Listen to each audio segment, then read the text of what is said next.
দেশব্যাপী চলমান সরকার বিরোধী বিক্ষোভ দমনে ইরান সরকার গত ৮ জানুয়ারি থেকে ইন্টারনেট ব্ল্যাকআউট বা সংযোগ বিচ্ছিন্ন করে দেয়। বিক্ষোভকারীরা যাতে স্টারলিংকের মাধ্যমে বহির্বিশ্বের সাথে যোগাযোগ করতে বা বিক্ষোভের ভিডিও ছড়িয়ে দিতে না পারে, সেজন্য সরকার এটি বন্ধের চেষ্টা করছে। ইরানি কর্তৃপক্ষের মতে স্টারলিংক একটি অনিবন্ধিত এবং অবৈধ সেবা, যা তাদের জাতীয় নিরাপত্তার জন্য হুমকি।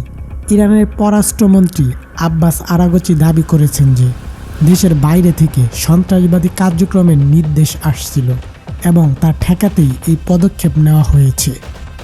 সরকার শক্তিশালী সামরিক গ্রেড জ্যামার মোতায়েন করেছে, যা স্টারলিংকের সিগন্যালকে বাধাগ্রস্ত করে। প্রতিবেদন অনুযায়ী এই প্রযুক্তি সম্ভবত রাশিয়া বা চীনের কাছ থেকে সংগ্রহ করা হয়েছে। স্টারলিংক টার্মিনালগুলো স্যাটেলাইটের সাথে সংযোগ স্থাপনের জন্য জিপিএস সিগন্যালের উপর নির্ভর করে। ইরান সরকার ভুয়া জিপিএস সিগন্যাল বা স্পুফিং ব্যবহার করে এই সংযোগ প্রক্রিয়াকে বিভ্রান্ত করছে, যার ফলে টার্মিনালগুলো কাজ করতে পারছে না। তেহরান এবং অন্যান্য বড় শহরে ইলেকট্রনিক শিল্ড কৌশলের মাধ্যমে নির্দিষ্ট ফ্রিকোয়েন্সিতে রেডিও হস্তক্ষেপ তৈরি করা হচ্ছে।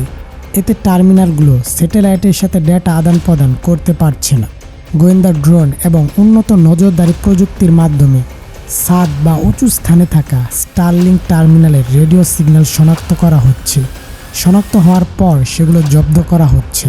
প্রথাগত ইন্টারনেটের পাশাপাশি স্যাটেলাইট নেটওয়ার্কের উপর নিয়ন্ত্রণ প্রতিষ্ঠার জন্য সরকার একটি কেন্দ্রীয় ডিজিটাল কিল সুইচ পদ্ধতি ব্যবহার করছে।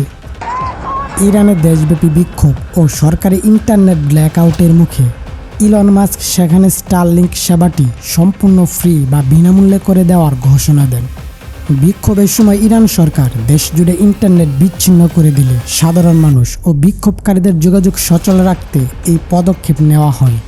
মার্কিন প্রশাসন এই উদ্যোগকে সহায়তা করতে ইরানের উপর থাকা নির্দিষ্ট প্রযুক্তিগত নিষেধাজ্ঞায় শিথিল করে, যা স্পেস এক্সকে সেবা প্রদানের আইনি অনুমতি দেয়।